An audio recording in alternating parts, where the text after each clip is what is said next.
মিরপুর 10-এ পুলিশের গুলিতে শহীদ হয়। আলবির একজন 15 বছরের তরুণ যুবক ছিল।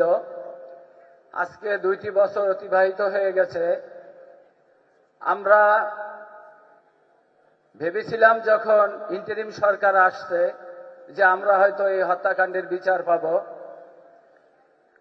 আলবি সহ আমার যে 1400-র মতো সন্তান বা ভাইরা দেশের জন্য জীবন দিয়েছে, আর এজন্যই আজকে আমরা এখানে একত্রিত হতে পেরেছি। কিন্তু দুঃখের বিষয়, ইন্টারিম আমাদের সাথে বিচারের নামে প্রতারণা করেছে। আপনারা দেখেছেন, আমরা বিচারের জন্য বিভিন্ন জায়গায় সংসদ ভবন আমরা ঘেরাও করেছি, সচিবালয় ঘেরাও করেছি, আন্তর্জাতিক অপরাধ ট্রাইব্যুনালও ঘেরাও করেছি, কিন্তু কোনো ফায়দা হয়নি। আমি সচিবালয়কে যেদিন এই বিচারের জন্য আন্দোলন হয়, আমি হার্ট অ্যাটাক করি গত আগস্টের 19 তারিখে। আমার বুকে 3টা রিং পরানো। আজকে দেখেন, সন্তান তো হারালাম, এরপরে সন্তানের বিচারের জন্য, আমার সন্তান সহ সকল সন্তানের বিচারের জন্য রাস্তায় আন্দোলন করলাম। এখনো পর্যন্ত বিচারের দৃশ্যমান কিছু আমরা দেখতে পাইনি। তবে আমরা আশায় বুক বেঁধে আছি যে সরকার এখন ক্ষমতায় আছে।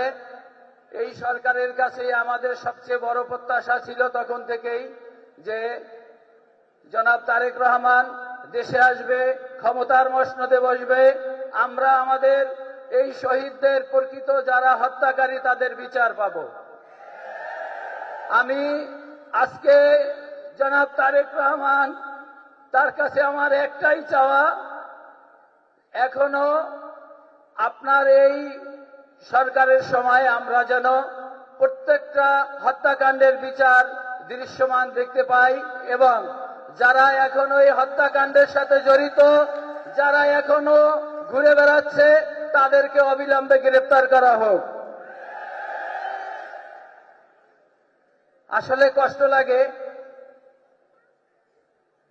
একটি কথাই আছে, কি যাতনা বিষে বুঝিবে সে কিসে, কবু আসি বিষে দংশিনী যারে। আমাদের কষ্ট অন্য যারা আছে কেউ বুঝবে না। দেখেন, ইন্টারিমের সময় নাহিদ, সার্জিস, হাসনাত, তারা স্টুডেন্ট ছিল, তারা লেখাপড়া করত, তারা আজকে শহীদ পরিবারকে পুঁজি করে, তারা আমাদেরকে পুঁজি করে, তারা আজকে হাজারো কোটি টাকার মালিক হয়েছে। তারা নতুন রাজনৈতিক দল পেয়েছে। আমরা কি পেয়েছি? আমরা আমাদের সন্তানকে হারিয়েছি, ভাইকে হারিয়েছি, স্বামী তার বউ তার স্ত্রীকে হারিয়েছে। দেখেন, আমরা আমাদের চোখের পানি এখনো পড়ে।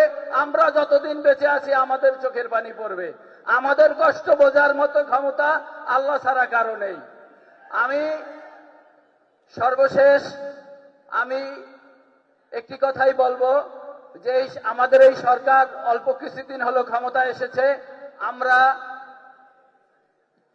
দলমত নির্বিশেষে সবাই সরকার যাতে সুষ্ঠুভাবে দেশ পরিচালনা করতে পারে, আমরা সরকারকে সহযোগিতা করতেছি এবং করব ইনশাআল্লাহ। এবং এই সরকার যদি ক্ষমতা থাকে, ইনশাআল্লাহ শহীদ পরিবার, আহত যোদ্ধা এবং সারা বাংলাদেশের মানুষ, আমার বিশ্বাস সবাই ভালো থাকবে।